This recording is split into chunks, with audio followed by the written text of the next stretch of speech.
Welcome to all of you guys in PCS Warzone initiative of UKPSC Prelims 2025 detailed analysis, which is very helpful for all of you guys to decode the UKPSC strategy and planning for UKPSC Prelims 2026 prelims paper, and gives you a boost towards your preparation and develops your conceptual and ideological understanding about the Ayog's planning and strategy for its 2026 prelims paper. तो आप लोगों का PCS Warzone channel में तहे दिल से स्वागत है। तो जैसा कि हमने अब तक यूकेपीएससी के क्वेश्चन नंबर 1 से लेकर 60 तक प्रीलिम्स 2025 का डिटेल्ड एनालिसिस किया था, उम्मीद करते हैं वो आपको बहुत पसंद आया होगा। तो उसी कड़ी में ये आज हम 61 क्वेश्चन नंबर 61 से लेकर 100 तक का डिटेल्ड एनालिसिस करने वाले हैं UKPSC Uttarakhand public service commission के 2025 के प्रीलिम्स पेपर का, जिससे कि आपको और ज़्यादा बेहतर ढंग से समझ आ सके कि पेपर किस तरीके से आयोग द्वारा फ्रेम किया जा रहा है और अब 2026 में उनकी क्या स्ट्रेटजी और रणनीति रहेगी। तो उसी हिसाब से आपको अपने पेपर की प्रिपरेशन करनी है। तो अगर अभी तक आपने हमारे चैनल को लाइक नहीं किया है तो उसे जाके लाइक कीजिए, शेयर कीजिए और सब्सक्राइब कीजिए। वीडियो के डिस्क्रिप्शन में आपको हमारा टेलीग्राम और व्हाट्सएप लिंक भी मिल जाएगा। हमारी सभी महत्वपूर्ण अपडेट्स से जुड़े रहने के लिए उन्हें जाकर ज्वाइन कीजिए। और हाँ, हमारा जो यूपीपीएससी 2026 की स्ट्रेटजी को लेकर जो दिसंबर में एग्ज़ाम होने वाला है, उससे के लिए भी बहुत सारे इनिशिएटिव स्टार्ट हो चुके हैं। उसकी 5 वॉल्यूम्स 2025 यूपीपीएससी पेपर जो 2025 था, उसकी 5 volumes history, polity, geography, economics, science and environment हम अब तक अपलोड कर चुके हैं कि 2025 में पेपर किस तरीके से आया था और 2026 के लिए क्या स्ट्रेटजी अपनानी चाहिए। तो वो भी जाके आप ज़रूर देखिए, क्योंकि बहुत बच्चे उत्तराखंड पीसीएस जो भरते हैं वो यूपी पीसीएस भी भरते हैं, और जो यूपी पीएससी भरते हैं वो उत्तराखंड पीसीएस का फॉर्म भी भरते हैं। तो इसलिए आप उन्हें भी जाकर देखिए, वो हमने चैनल पे अपलोड किए हुए हैं। और टेलीग्राम और व्हाट्सएप लिंक को ज़रूर ज्वाइन कीजिए, जिससे कि आपको सभी नई अपडेट्स का सही तरीके से पता चल सके। तो चलिए बिना किसी देरी के आज का ये जो यूकेपीएससी प्रीलिम्स 2025 का डिटेल्ड एनालिसिस का हमें क्वेश्चन 61 से लेके 100 तक करना है, वो हम शुरू करते हैं। चलिए तो लेट्स स्टार्ट। देखिए, क्वेश्चन 61 जो पेपर में था वो सेट तो हमें ध्यान नहीं है कौन सा था, लेकिन जो भी था उसमें जो क्वेश्चन 61 था उसमें trade union movement in India का एक क्वेश्चन आया हुआ था। तो उसमें ये पूछा गया था, consider the following statements with reference to trade union movement in India. तो उसमें एक ऑप्शन था कि all India trade union congress was founded in 1920। फिर आपका था second option, Lala Lajpat Rai was elected its first president. और थर्ड ऑप्शन था, all India trade union federation was found by S A. Dange in 1929। तो वहाँ पे कुछ ऑप्शंस दिए हुए थे, वही जो आपको दिए जाते हैं, जैसे 1 and 2, 1 2, neither 1 nor 2, इस टाइप से। तो इसका जो ऑप्शन था वो सिर्फ, अगर आप देखें तो ये आपने अगर पढ़ा होगा ट्रेड यूनियंस के बारे में, जो बच्चे तैयारी कर रहे हैं उन्हें पता होगा इसके अच्छे तरीके से कि लाला लाजपत राय तो उसके पहले इलेक्टेड प्रेसिडेंट थे। और हाँ, all India trade union Congress AITUC 1920 में ही फॉर्म्ड हुई थी, लेकिन 1929 में ऐसे डांगे ने all India trade union federation form की थी, ऐसा नहीं है। तो ये ऑप्शन आपका गलत हो गया था। यहाँ पे ये 2 क्वेश्चन आपके राइट थे जो आपको देखने थे, कि जो आपका all India trade union Congress था वो 1920 में ही फॉर्म हुआ था और लाला लाजपत राय उसके पहले प्रेसिडेंट थे। लेकिन स्टेटमेंट 3 यहाँ पे इनकरेक्ट है, क्योंकि 1929 में ट्रेड यूनियन जो थी ये स्प्लिट हो गई थी, और जो फॉर्मेशन हुआ था इंडियन ट्रेड यूनियन फेडरेशन का, उसमें मॉडरेट फैक्शन आ गए थे, ठीक है ना। तो ये आपको याद रखना था। इसका जो पहला सेशन हुआ था वो बॉम्बे में हुआ था, ठीक है ना। तो ऐशे डांगे ने के जो ये ऑप्शन दिया था कि 1929 में ये all India trade union federation form किया था, ये गलत था, ठीक है ना। उस टाइम ये स्प्लिट हो गया था। 20 में फॉर्म होने के बाद लाला लाजपत राय इसके पहले प्रेसिडेंट बने थे और 1929 में ये स्प्लिट हो गया था और फॉर्मेशन हुई थी इंडियन ट्रेड यूनियन फेडरेशन की, जिसमें मॉडरेट फैक्शन आपके आगे थे, ठीक है ना। तो और इसका पहला सेशन आपको क्लियर होगा कि जैसा भी आपको बताया गया था कि बॉम्बे में फॉर्म हुआ था। चलिए अब तो ये कोई इतना ज़्यादा डिफ़िकल्ट और टिपिकल क्वेश्चन नहीं था। इसे अगर आप थोड़ा सा एलिमिनेशन टेक्निक लगाते तो आप इसे कर जाते। चलिए उसके बाद आपका 62 क्वेश्चन आया था वेदास के ऊपर। पहला क्वेश्चन जो 62 था वो था कि which Veda is divided into 2 branches as Krishna and Shukla. ये भी बहुत आसान क्वेश्चन था, इसे आप आराम से बता सकते हैं। वहाँ पे ऋग साम यजुर अथर्वा दिया होता है। सबको पता है कि यजुर वेदा जो होता है वो कृष्णा और शुक्ला में आपका इन 2 ब्रांचेस में ये बटा हुआ था। तो इसका तो आंसर आप बहुत जैसे वाइट शुक्ला को वाइट यजुर्वेदा कह देते हैं और कृष्णा को ब्लैक यजुर्वेदा कह देते हैं, ठीक है ना। तो ये एक एंशिएंट इंडिया का वैदिक लिटरेचर से लिया हुआ था, तो ईजी था, ठीक है ना। ये आपको पता ही है कि ऋग्वेद में तो आपके हिम्स होते हैं, सामवेद में आपके म्यूजिकल चैंट्स होते हैं, यजुर्वेद में आपके सैक्रिफाइशियल फॉर्मूलाज होते हैं और अथर्वा वेद में आपका magic medicine daily life rituals होते हैं, ठीक है ना। उसके बाद 63 क्वेश्चन था कि which ancient city was called Palibothra in Greek text, ठीक है ना। ग्रीक टेक्स्ट में पोलीब्रोथा किसे कहा जाता था। तो वहाँ पे जो ऑप्शन दिए थे उसमें पाटलिपुत्र इसका सही आंसर था। ये आपको ध्यान रखना था कि वो से पोलीब्रोथा या पालीबोथरा इस टाइप से प्रोनाउंस करते थे, पोलीब्रोथा या पालीबोथरा इस टाइप से, ठीक है ना। और पाटलिपुत्र आपको बताइए मॉडर्न डे पटना को कहते हैं, मोरिन कैपिटल था, ठीक है ना। इस हिसाब से आपको ये याद रखना है। चलिए अगले क्वेश्चन पे चलते हैं। अगला क्वेश्चन आपका ये अशोक इंस्क्रिप्शन से लेके है। तो यहाँ पे ये 64 क्वेश्चन जो है इसमें पूछा था कि consider the statement most inscriptions are in Prakrit language. Ashoka के जो कुछ इंस्क्रिप्शन से रिलेटेड दिया गया था और ब्रह्मी स्क्रिप्ट, मतलब उनकी लैंग्वेज प्राकृत थी और उनकी स्क्रिप्ट जो थी वो ब्रह्मी थी, ठीक है ना। प्राकृत लैंग्वेज और ब्रह्मी स्क्रिप्ट। उसके बाद जो मानशेरा और शाहबाज गढ़ी इंस्क्रिप्शन है वो प्राकृत लैंग्वेज में और खारोस्ती स्क्रिप्ट में है। तो यहाँ पे इसके आंसर जो थे वो आपके दोनों ही राइट थे, ठीक है ना। हाँ, इंस्क्रिप्शन इनके जो थे लैंग्वेज इनकी प्राकृत थी और स्क्रिप्ट उनकी ब्रह्मी थी। और जो मानशेरा और शाहबाज गढ़ी इंस्क्रिप्शन हैं वो प्राकृत लैंग्वेज में और खारोस्ती स्क्रिप्ट में है, ठीक है ना। ये आपको डिस्टिंक्शन याद रखना था कि लैंग्वेज तो प्राकृत ही यूज़ हुई है और जनरली ब्रह्मी स्क्रिप्ट में होते थे, लेकिन एक मानशेहरा और शाहबाज गढ़ी जो इंस्क्रिप्शंस हैं उनकी लैंग्वेज तो प्राकृत ही है लेकिन स्क्रिप्ट उनकी खारोस्ती है, यहाँ पे ब्रह्मी नहीं है। ये डिस्टिंक्शंस आपको याद करने थे। तो अब इसके होने के बाद हम आते हैं अपने क्वेश्चन नंबर 65 पे। ये कहा था डायरेक्ट एक्शन डे को लेकर इंडियन नेशनल मूवमेंट में से लिया गया question. When did the Muslim league observe direct action day. ये अगर आपने जब फ्रीडम मूवमेंट पढ़ी है नेशनल मूवमेंट को तो थ्योरेटिकली तो आपको अच्छी तरीके से बताओगे कि 16 अगस्त 1946 को हुआ था, ठीक है ना। मुस्लिम लीग ने 16 अगस्त 1946 को डायरेक्ट एक्शन डे कहा था अपनी पाकिस्तान की डिमांड को जाहिर करने के लिए। तो इसकी वजह से बहुत ही कम्युनल वायलेंस उत्पन्न हुआ था और पर्टिकुलरली कलकत्ता में हुआ था ये, ठीक है ना। तो 16 अगस्त 1946 को ये कहा गया था। तो इसे आपको बाकी चीज़ों से कंफ्यूज नहीं करना है जो फ्रीडम मूवमेंट नेशनल मूवमेंट में आप पढ़ते हैं, ठीक है ना। 16 अगस्त 1946 को डायरेक्ट एक्शन डे मुस्लिम लीग ने किया था। कैबिनेट मिशन आपको पता है 1946 का है और वो भी 1946 का है और ये डायरेक्ट एक्शन डे भी 1946 का है, लेकिन फ़र्क सिर्फ डेट का है। ये 16 अगस्त का है, कैबिनेट मिशन दूसरी डेट का है।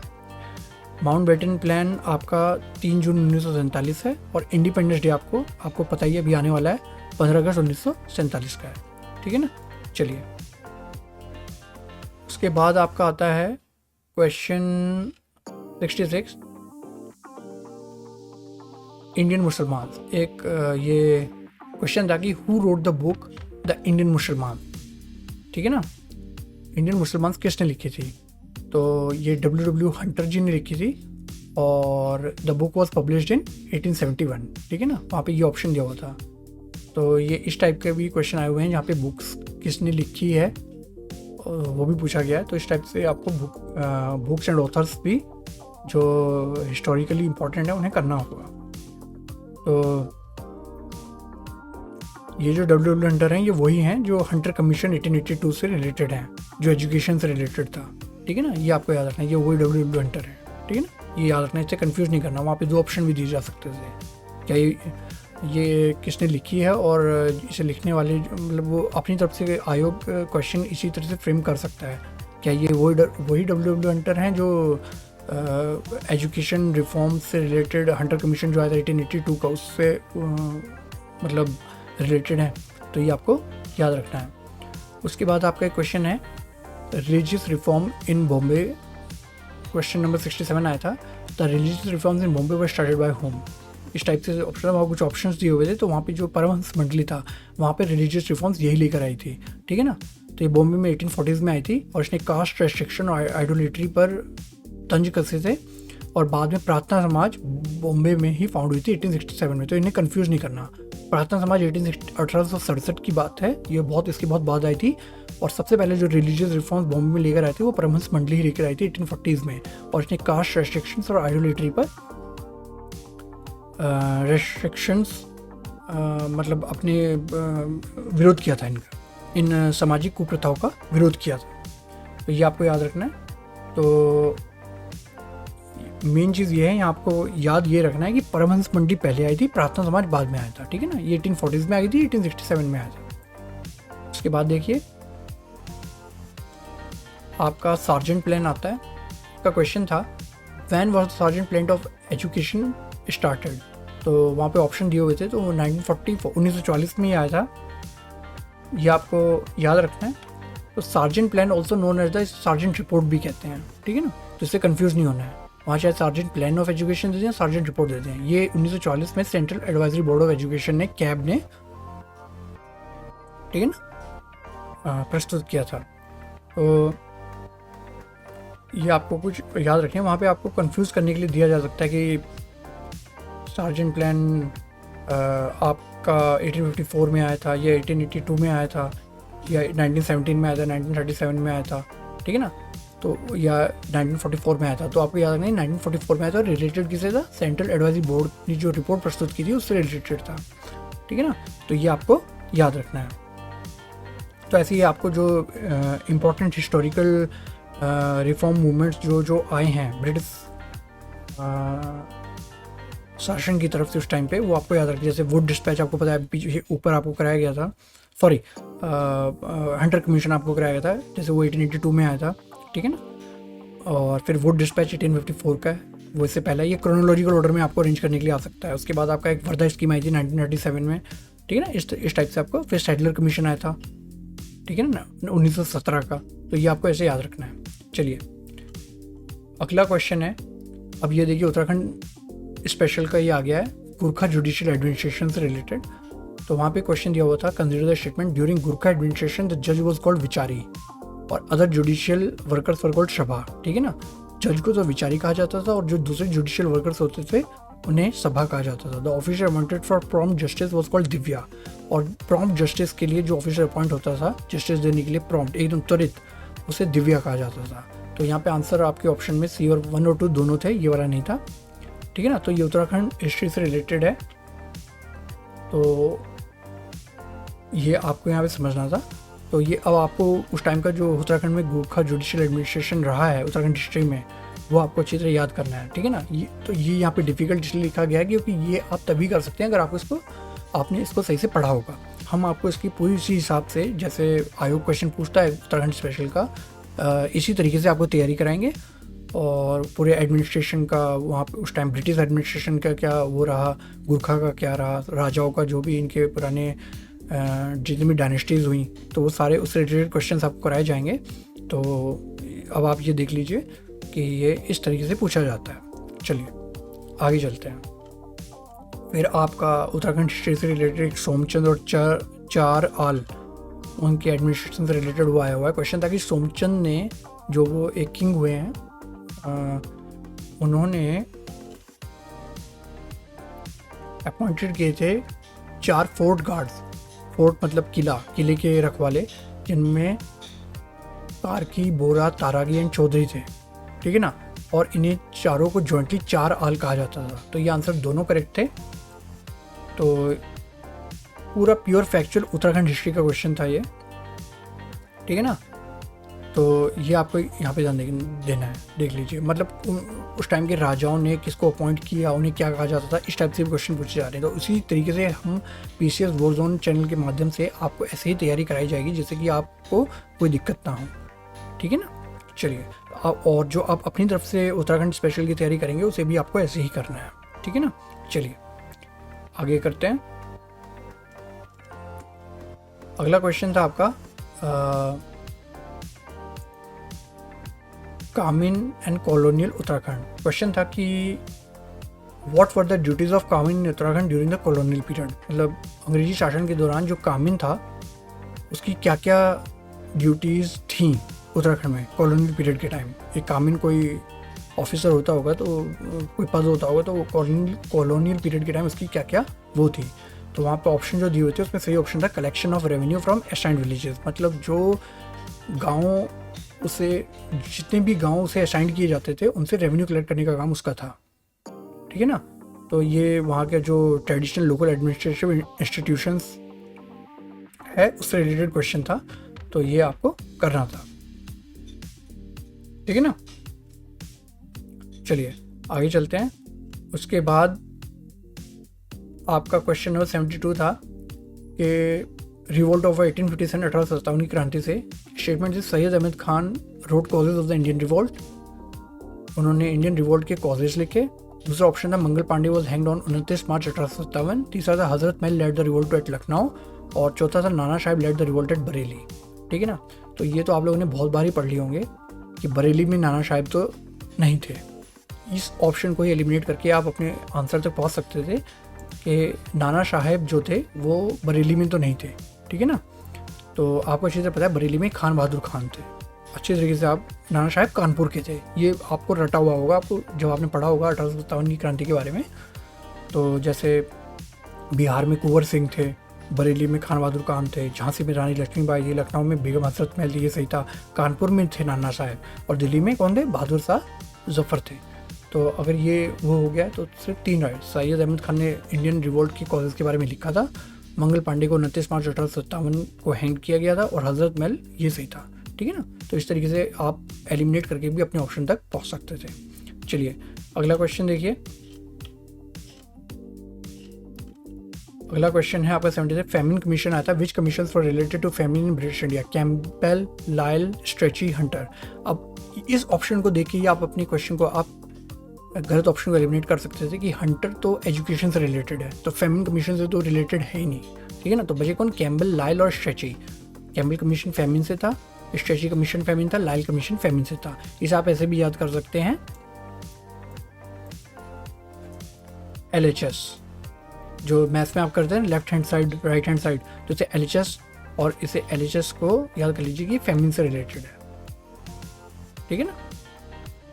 तो ये आपको अच्छी तरीके से याद हो जाएगा, और एलिमिनेट करके भी आप बहुत अच्छी तरीके से कर सकते हैं। चलिए आगे करते हैं। फिर आपका क्वेश्चन आया था कि नेशनल प्लानिंग कमेटी से लेके who was appointed chairman of the national planning committee by the Indian National Congress in 1938। वहाँ पे ऑप्शन था। तो जो इंडियन INC ने नेशनल प्लानिंग कमेटी का चेयरमैन नियुक्त किया था वो जवाहरलाल नेहरू जी को किया था 1938 में, ठीक है ना। ये 1938 में आई थी। तो यहाँ पे कुछ डिस्टिंक्शन इंपॉर्टेंट याद रखने की। नेशनल प्लानिंग कमेटी 1938 की है, प्लानिंग कमीशन 1950 का है, और जो पहला 5 ईयर प्लान आया था वो आपको पता ही होगा 1951 का है, ठीक है ना, ये आपको ऐसे याद रखने थे। चलिए अगला क्वेश्चन था आपका कि जो ह्यून सेंग और कुमाऊँ से रिलेटेड था, कि क्वेश्चन था कि by which name did Chinese traveller Hiuen Tsang address the Kumaon region. ठीक है ना, ये भी पूछा गया कि कुमाऊँ रीजन को ह्यून सेंग ने, जब वो आए थे यहाँ इंडिया में उत्तराखंड में, तो उन्होंने कुमाऊँ रीजन को किस नाम से पुकारा था। तो ये ब्रह्मपुर नाम से उन्होंने पुकारा था।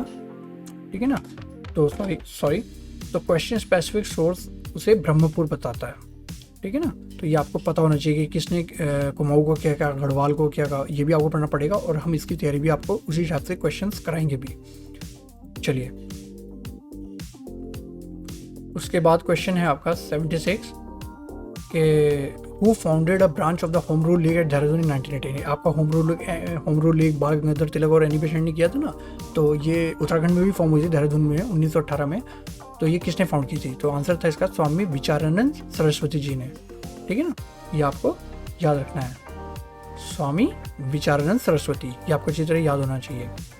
उसके बाद आपका था एक क्वेश्चन के बद्रीदास पांडे और जो कुली बेगार से रिलेटेड, ये बहुत फेमस आंदोलन है यहाँ का, तो इससे रिलेटेड क्वेश्चन था कि 1980 में कहाँ पर बद्रीदास पांडे ने महात्मा गांधी जी से मिले थे और उन्होंने कुली बेगार आंदोलन सिस्टम के बारे में उन्हें महात्मा गांधी जी को उससे अवगत कराया था। कहाँ पे मिले थे 1918 में, ये कलकत्ता में मिले थे। ठीक है ना, ये आपको पता होना चाहिए।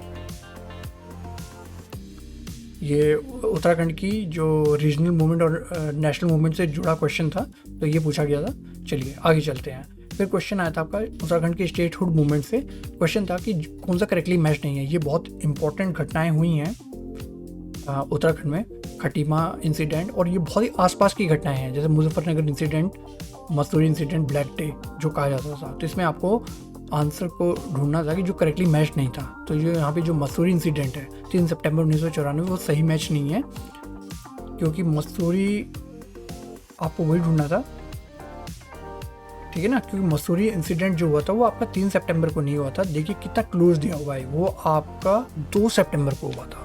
ठीक है ना, तो सिर्फ एक डेट के आगे पीछे होने से आपके आंसर में कितना फ़र्क आ गया। तो ये आपको देख लीजिए अब कि जो राज्य आयोग होते हैं वो कैसे क्वेश्चन फ्रेम करते हैं। ठीक है ना, ये बहुत इंपॉर्टेंट आपके इंसिडेंट्स हैं जो हुए थे उत्तराखंड में, तो ये आपको याद करने हैं। बाकी सारे राइट हैं। ठीक है ना, खटीमा 1 सितंबर को हुआ था, फिर 2 सितंबर को मसूरी हुआ था, और फिर आपका मुजफ्फरनगर 2 अक्टूबर को हुआ था। ये अक्टूबर में पहुंच गया था। सितंबर के आप याद रखना, खटीमा 1 को, 2 को मसूरी इंसिडेंट हुआ था, और मुजफ्फरनगर आपका ये अक्टूबर में पहुंच गया था, और ब्लैक डे आपका 1 सितंबर को मनाया जाता है। ठीक है ना, वो खटीमा इंसिडेंट की उसमें ही ब्लैक डे मनाया जाता है। चलिए, तो ये क्वेश्चन करने के बाद अब आप आइए क्वेश्चन नंबर 79 पे। क्वेश्चन था कि during whose reign did English education start in the Tehri princely state. तो उस टाइम पे राजा प्रताप शाह थे, तो उनके टाइम पे इंग्लिश एजुकेशन टिहरी प्रिंसली राज्य में स्टार्ट हुई थी। ठीक है ना, तो ये आपको याद रखना है। उसके बाद आपका आ जाता है 80th क्वेश्चन की 4th conference of Kumaon. Kumaon की जो 4थी कॉन्फ्रेंस थी कुमाऊँ परिषद की, वो कहाँ पे हुई थी। ठीक है ना, तो ये काशीपुर में हुई थी। 4th सेशन काशीपुर में 1920 में हुआ था, हरगोविंद पंत के नेतृत्व में। ठीक है ना, ये आपको याद रखना है। तो ये कॉन्फ्रेंस जो है ये भी आपको याद करनी पड़ेंगी, ये हम आपको कराएंगे भी। जैसे पहला जो सेशन हुआ था इसका अल्मोड़ा में 1917 में हुआ था। ठीक है ना, फिर दूसरा इसका हल्द्वानी में हुआ था 1918 में, फिर 1919 में इसका कोटद्वार में हुआ था, और फिर ये चौथा 1920 में काशीपुर में हुआ था। ऐसे इसके 5वें और 6ठे सेशन भी हैं, तो उस हिसाब से हम आपको ये सेशन भी याद करवाएंगे। चलिए अगले क्वेश्चन पे आते हैं। अगला क्वेश्चन था गुरु राम राय और फतेह शाह को लेकर। फतेह शाह ये उत्तराखंड के वो हुए हैं किंग। तो जो ये परमार किंग थे फतेह शाह, इन्होंने स्टेटमेंट थे इन्वाइटेड किया था गुरु राम राय जी को। फिर दूसरा स्टेटमेंट है कि he welcome construction of gurdwara Dehradun, he presented 4 villages to him. ठीक है ना, तो सिर्फ इसमें आपका पहला परमार किंग फतेह ने गुरु राम राय जी को बुलाया था, और गुरु राम राय ने जो गुरुद्वारा देहरादून में कंस्ट्रक्ट हो रहा था उसे वेलकम किया था। और पर फतेह शाह ने 4 विलेजेस उन्हें दान किए थे, ऐसा कुछ नहीं था। ठीक है ना, तो ये स्टेटमेंट गलत है। बाकी दोनों स्टेटमेंट सही हैं। चलिए फिर 82 का क्वेश्चन है एंग्लो गुरखा वॉर को लेकर कि 1814 में who led the English forces in the Dehradun military campaign. Dehradun में एक मिलिट्री कैंपेन हुआ था 1814 में, तो वहाँ पे इंग्लिश फोर्सेज को किसने लेड किया था, किसने अगवानी की थी, तो मेजर जनरल जिलेस्पी थे, उन्होंने किया था। ठीक है ना, तो ये भी एक उत्तराखंड स्पेसिफिक क्वेश्चन है, उत्तराखंड हिस्ट्री का, एंग्लो गुरखा वॉर से। तो ये आपको ऐसे पूरा पहले हिस्ट्री, उसकी नेशनल मूवमेंट, ये बहुत अच्छे तरीके से पढ़नी पड़ेगी। ठीक है ना, और हम आपको इसी हिसाब से इसकी तैयारी कराएंगे भी। चलिए फिर क्वेश्चन नंबर 83 देखिए, एक गोल्ड प्रोडक्शन को लेकर आया था कि 2023 में गोल्ड का लीडिंग प्रोड्यूसर कौन था, तो चाइना था। ठीक है ना, तो 2023 में, अभी लेटेस्ट में तो क्लियर नहीं है, देख लेना, लेकिन 2023 में चाइना था, जिस हिसाब से ये क्वेश्चन फ्रेम किया गया था उस टाइप पे। फिर क्वेश्चन 84 आया था शिवालिक रेंज को लेकर कि Shivalik range is primarily compose of which type of material, तो उसका सही ऑप्शन था अनकंसोलिडेटेड सेडिमेंट्स। ठीक है ना, क्योंकि वो यंग है ना, यंग रेंज है, ये यंगेस्ट हिमालयन रेंज है, और इसमें अनकंसोलिडेटेड सेडिमेंट जैसे सैंडस्टोन, कॉन्ग्लोमेरेट्स, क्ले, ग्रेवल, इस टाइप के, जैसे वो पता है ना, वो तराई भाबर क्षेत्र में पाए जाते हैं। तो उस हिसाब से क्वेश्चन को आपको करना था। तो फिर उसके बाद क्वेश्चन आपका आया गढ़वाल पेंटिंग्स को लेके, जिसमें आपको बताना था कि श्यामदास और हरदास के श्रीनगर आए थे 1658 में पृथ्वीपति शाह के टाइम में, श्यामदास और हरदास, और उन्होंने तासबीरदार की पोस्ट रिसीव की थी। दोनों ऑप्शन सही थे बिल्कुल। ठीक है ना, दोनों ऑप्शन अपनी जगह बिल्कुल सही थे। तो ये आपको गढ़वाल के जो कल्चरल और वहाँ की जो आर्टिस्टिक नॉलेज है उसके बारे में भी आपको पढ़ना पड़ेगा। उसके बाद क्वेश्चन 86 है कि trail and native doctors. Question था किस जगह पर ट्रेल ने अपॉइंट किया नेटिव डॉक्टर्स को 1833 में, तो इसका ऑप्शन था अल्मोड़ा में। ठीक है ना, 1833 में अल्मोड़ा में जो ट्रेल थे उस टाइम के जो वहाँ पे गवर्नर थे, उन्होंने नेटिव डॉक्टर्स को 1833 में अल्मोड़ा में अपॉइंट किया था। ठीक है ना, चलिए अगला क्वेश्चन देखिए, गढ़वाल यूनियन और हितकारिणी सभा को लेकर है कि किसने इस्टेब्लिश की थी गढ़वाल यूनियन और गढ़वाल हितकारिणी सभा। तो तारा दत्त गहरोला, ये वहाँ की उत्तराखंड की बहुत इंपॉर्टेंट पर्सनैलिटी हैं। तो 1901 में गढ़वाल हितकारिणी सभा और गढ़वाल यूनियन इन्होंने ही स्थापित की थी, तारा दत्त गहरोला ने। तो वहाँ की जो सोशल रिफॉर्म पॉलिटिकल ऑर्गेनाइजेशन है वो भी आपको पढ़नी पड़ेंगी, और यूपीएससी वॉर जोन के पीसीएस वॉर जोन के माध्यम से आपको उसकी तैयारी ऐसे ही कराई जाएगी। ठीक है ना, चलिए उसके बाद क्वेश्चन 88 था वेस्टर्न कोस्ट पोर्ट को लेकर कि which port is located along India western coast line. Western coast line पे कौन सा वहाँ पे ऑप्शन थे, तो नावा शेवा। ठीक है ना, ये अगर आप पोर्ट्स के बारे में, तो इससे तो आप, ये इजी क्वेश्चन थे, इसे आप आराम से कर देते। ईस्ट कोस्ट पे विशाखापट्टनम पड़ता है, ईस्ट कोस्ट पे आपका चेन्नई भी पड़ता है, और ईस्ट कोस्ट पे आपका तुतीकोरिन थूथुकुडी भी पड़ता है, लेकिन एक नावा शेवा ही है जो वेस्टर्न कोस्ट पे पड़ता है। ठीक है ना, तो इसे जवाहरलाल नेहरू पोर्ट भी कहते हैं, जो मुंबई के पास लोकेटेड है, अरब सागर पे। ठीक है ना, तो ये आप आसानी से, ये क्वेश्चन तो आसान था। उसके बाद क्वेश्चन था कि लैटिट्यूडनल एक्सटेंट बताना था मेनलैंड इंडिया का। Correct latitudinal extent mainland India का क्या था, वो ये था 8 degree 4 north to 37 degree 6 north. और आपको ये भी याद होना चाहिए कि लॉन्गिट्यूड भी 68 डिग्री 7 ईस्ट और 97 डिग्री 25 ईस्ट, ये लॉन्गिट्यूड है। ठीक है ना, तो देखिए मतलब राज्य आयोग इस टाइप के क्वेश्चन भी पूछते हैं, और ये कई बार पूछ चुके हैं ऐसे क्वेश्चन। ठीक है ना, चाहे वो यूपीपीएससी हो या यूपीपीएससी और कोई दूसरा आयोग हो, ऐसे क्वेश्चन भी वो पूछते हैं। तो आपको बहुत बेसिक नॉलेज भी की, बहुत राज्य के बारे में उसकी जो, और नेशनल की जो बेसिक नॉलेज होती है वो भी आपको बहुत अच्छी तरीके से करनी पड़ेगी। ठीक है ना, तो देखिए ये लैटिट्यूडनल होता है और ये लॉन्गिट्यूडनल होता है। ठीक है ना, उसके बाद है आपको ट्रांस हिमालय का लार्जेस्ट ग्लेशियर बताना था, तो ट्रांस हिमालय का सियाचिन है। ठीक है ना, तो सियाचिन आपका काराकोरम में पड़ता है, ये ट्रांस हिमालय का लार्जेस्ट ग्लेशियर है। उसके बाद गंगोत्री आपका उत्तराखंड में पड़ता है, जीमू आपका सिक्किम में, ऐसे ही मिलाम है कुमाऊं में रीजन में आपका मिलाम पड़ता है। ठीक है ना, अब आ जाइए आप क्वेश्चन नंबर 91 पे। एवरग्रीन फॉरेस्ट से रिलेटेड था कि which tree is not of evergreen forest type, जो एवरग्रीन फॉरेस्ट टाइप का ट्री नहीं है। तो यहाँ पे ऑप्शन सही था साल ट्रॉपिकल डेसिडुअस फॉरेस्ट है। ठीक है ना, एवरग्रीन में नहीं आता है, ट्रॉपिकल डेसिडुअस फॉरेस्ट में आता है। ठीक है ना। और जो हिमालयन कॉनिफरस वेजिटेशन है उसमें दियोजर, सिल्वर फिर और ब्लू पाइन आते हैं। तो जैसे आपको ट्रीज़ के बारे में भी पता होना चाहिए। उसके बाद क्वेश्चन था वहाँ की वेजिटेशन, मतलब पर्टिकुलर, चाहे वो उत्तराखंड की कर रहे हो या नेशनली किसी और दूसरे राज्य की कर रहे हो, इस टाइप के क्वेश्चन भी पूछे जाते हैं। उसके बाद था क्वेश्चन नंबर 92 रेलवे नेटवर्क की डेंसिटी को लेकर, which country has the highest density of railway network on the given option. तो वहाँ गिवन ऑप्शन में हाईएस्ट रेलवे डेंसिटी यूएसए की थी। देखिए यहाँ पे आपको कंफ्यूज नहीं होना है, जो ट्रैप भी आयोग पुटअप करते हैं, फ्रेम करते हैं, लार्जेस्ट रेलवे नेटवर्क अलग होता है, हाईएस्ट रेलवे डेंसिटी अलग होती है और लॉन्गेस्ट रेलवे रूट अलग होता है, तीनों अलग अलग चीज़ें हैं, ठीक है ना। यहाँ पे सिर्फ डेंसिटी के बारे में पूछा गया था, उस हिसाब से ऑप्शन यूएसए था, ठीक है ना। चलिए, उसके बाद आपको लेक्स को डिसेंडिंग ऑर्डर में लगाना था। तो यहाँ पे देखिए करेक्ट सीक्वेंस जो था, सुपीरियर सबसे बड़ी थी, फिर विक्टोरिया, फिर मिशिगन, फिर चिल्का, ठीक है ना। सुपीरियर, विक्टोरिया, मिशिगन, चिल्का, इस हिसाब से आपको ये याद करनी थी। फिर एक क्वेश्चन था question 94 grand canyon. Grand canyon जो यूएसए का है वो किस रिवर पे, कोलोराडो रिवर पे है, ठीक है ना। तो या इसे इंटर रिलेट कर लेना कि कोलोराडो रिवर है तो ग्रैंड कैनियन, और ग्रैंड कैनियन है तो कोलोराडो रिवर है। उसके बाद है लॉन्गेस्ट रिवोल्यूशन अराउंड सन। एक क्वेश्चन था which planet takes the longest time to complete one revolution around the sun. तो वहाँ पे गिवन ऑप्शन में नेपच्यून सही आंसर था। Neptune is the fastest recognised planet from the sun and has the longest orbital period about 165 earth years, ठीक है। सबसे दूरी पे भी यही है और सबसे ज़्यादा ऑर्बिटल पीरियड इसी का है, 165 अर्थ ईयर्स का, ठीक है ना। ये एक उत्तराखंड आयोग का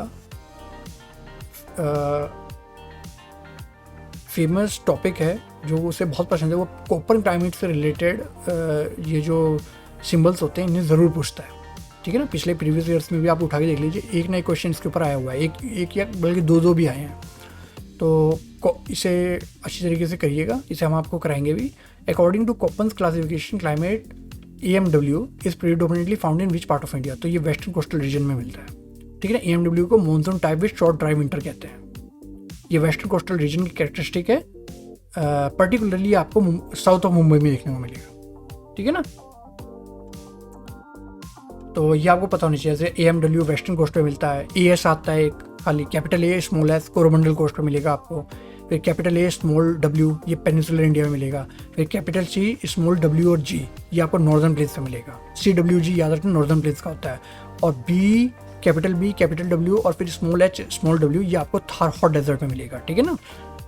तो इस हिसाब से आपको ये याद होनी चाहिए। उसके बाद आप आ जाइए क्वेश्चन नंबर 97 पे, बायोडाइवर्सिटी को लेके क्वेश्चन था कि बायोडाइवर्सिटी जो टर्म है उसे किसने कॉइंट किया है। तो आंसर उसका WG रोजन है, 1985 में इन्होंने किया था। अब एक चीज़ रखना, वहाँ पे ये कंफ्यूजिंग टर्म्स होते हैं, इकोलॉजी किसने किया है, इकोसिस्टम किसने किया है, बायोडाइवर्सिटी किसने किया है। तो वहाँ पे ये आपको एक जैसे ही लगेंगे, तो आपको अच्छी तरीके से इन्हें डिफ्रेंशिएट करना आना चाहिए। इकोसिस्टम आर्थर टेंसले ने किया था, और इकोलॉजी आपका बायोडाइवर्सिटी आपका रोजन हो गई, WG रोजन, इकोसिस्टम आर्थर टेंसले हो गए, और इकोलॉजी आपका मैं रिकॉल नहीं कर पा रहा हूँ, मेरे दिमाग में चल रहा है, ऐसा कुछ था, इकोलॉजी अर्नेस्ट हैकल, हाँ, इकोलॉजी जैसे किया था अर्नेस्ट हैकल जी ने। तो ये आपको याद होने चाहिए। उसके बाद क्वेश्चन नंबर 98 है मैंगो शावर को लेकर, which local wind weather phenomenon affects parts of Kerala and Tamil Nadu during the pre monsoon season. जैसे हमारे यहाँ पे प्री मानसून सीजन से पहले क्या होता है, उन्हें कुछ वो दिए जाते हैं ना, तो पार्ट्स ऑफ केरल और तमिलनाडु में क्या होता है, मैंगो शावर कहते हैं उन्हें। ये सदर्न इंडिया में प्री मानसून शावर्स हैं जो अर्ली राइपनिंग ऑफ मैंगोज में हेल्प करते हैं, ठीक है ना। तो ये आपको याद होना चाहिए, केरला, कर्नाटक, तमिलनाडु में इन्हें मैंगो शावर कहते हैं, प्री मानसून आपके जो शावर्स होती हैं। फिर पश्चिम बंगाल और असम में इसे काल बैशाखी कहते हैं। नॉर्दर्न इंडिया में जैसे मैंने आपको बताया अभी लू कहते हैं इसे, ठीक है ना। और सदर्न फ्रांस में इसे मिस्ट्रेल कहते हैं, दक्षिणी फ्रांस में, ठीक है ना। तो ये आपको लोकल विंड्स, रीजनल विंड्स के बारे में भी पता होना चाहिए। चलिए, उसके बाद क्वेश्चन नंबर 99 है आपका नेशनल पार्क्स को लेकर, आपको मैच करने थे। ये तो बहुत आसान है, लिस्ट 1 आपको लिस्ट दी हुई है। सिमलीपाल उड़ीसा में है, इंद्रावती छत्तीसगढ़ में, कान्हा मध्य प्रदेश में, बंदीपुर कर्नाटक में। ये आसान क्वेश्चन है, ये आप कर ले जाते हैं आराम से। उसके बाद आज का लास्ट क्वेश्चन है पेट्रोकेमिकल इंडस्ट्री से लेके, which is the largest centre of petrochemical industry in India. तो वहाँ ऑप्शन में गिवन ऑप्शन में जामनगर बिल्कुल सही था। Jamnagar is the major integrated refining and petrochemical hub and is the correct answer among the given options, ठीक है ना। तो ये आपको याद करना था। तो अब टॉपिक वाइज क्लासिफिकेशन देख लीजिए कि उत्तराखंड हिस्ट्री और कल्चर अब आप ये देख लीजिए 61 to 100 जो हमने क्वेश्चंस किए हैं उनमें उत्तराखंड का वेटेज क्या रहा है। तकरीबन 16 क्वेश्चन आए हैं इसमें, वेटेज 40% रहा है। मॉडर्न इंडस्ट्री के 8 क्वेश्चन आए, 20% रहा है। इंडियन वर्ल्ड ज्योग्राफी के 13 आए हैं, 32.5% रहा है। एनवायरनमेंट के 3 आए, 7.5% रहा है।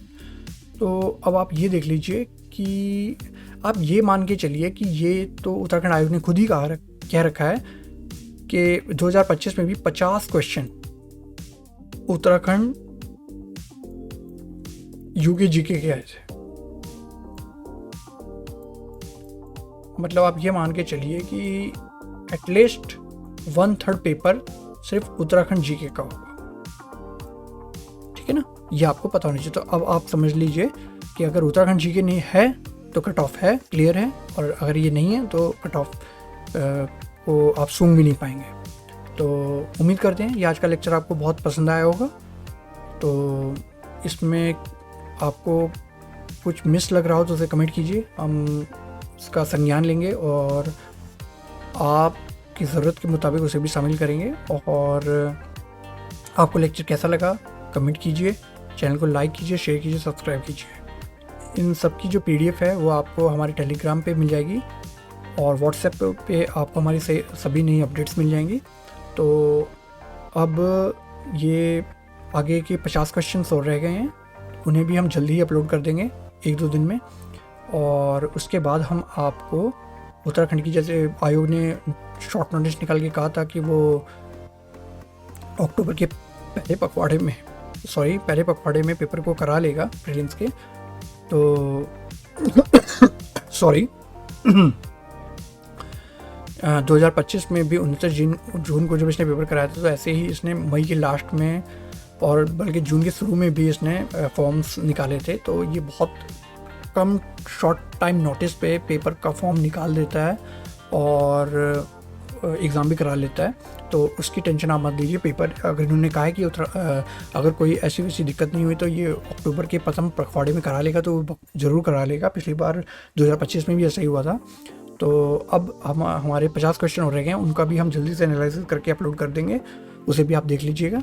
और बस अब हम स्टार्ट करेंगे पूरा यूके जीके को टारगेट करके, उसी वे में, उसी थीम में जैसे आयोग पुटअप करता है क्वेश्चन, उसके पूरा हिस्ट्री, उसका पूरा जो कल्चर और उसकी जो पॉलिटिकल और इकोनॉमिक वो है, उत्तराखंड बजट वगैरह, उसका जो इकोनॉमिक सर्वे है, सब कुछ, उसकी जितनी भी यहाँ पे ट्राइब्स पाई जाती हैं और यहाँ का जो जोग्राफिकल पूरा फिनोमिनन है वो सब आपको कराया जाएगा। जिससे मेन आपको सबसे पहले उत्तराखंड ही कराया जाएगा, क्योंकि बाकी टॉपिक्स की तो आप UP PCS या और किसी एग्ज़ाम की तैयारी करें तो वो भी हो रहा है। वैसे तैयारी तो आपको पूरी हर सब्जेक्ट की कराई जाएगी, लेकिन क्योंकि 1/3 अब आप देख लीजिए उत्तराखंड जीके का ही है, तो ये कितना ज़रूरी हो जाता है। तो सबसे पहले आपको उत्तराखंड जीके की ही प्रैक्टिस कराई जाएगी, जिससे कि आप इसमें निपुण हो जाएँ और आपको वहाँ एग्ज़ाम हॉल में बैठ के अनजाना फील ना हो जब इन क्वेश्चनों को देखें। तो चलिए आज का लेक्चर यहीं ख़त्म करते हैं। उम्मीद करते हैं आज का लेक्चर आपको पसंद आया होगा। खुश रहिए, स्वस्थ रहिए। चलिए, गुड बाय।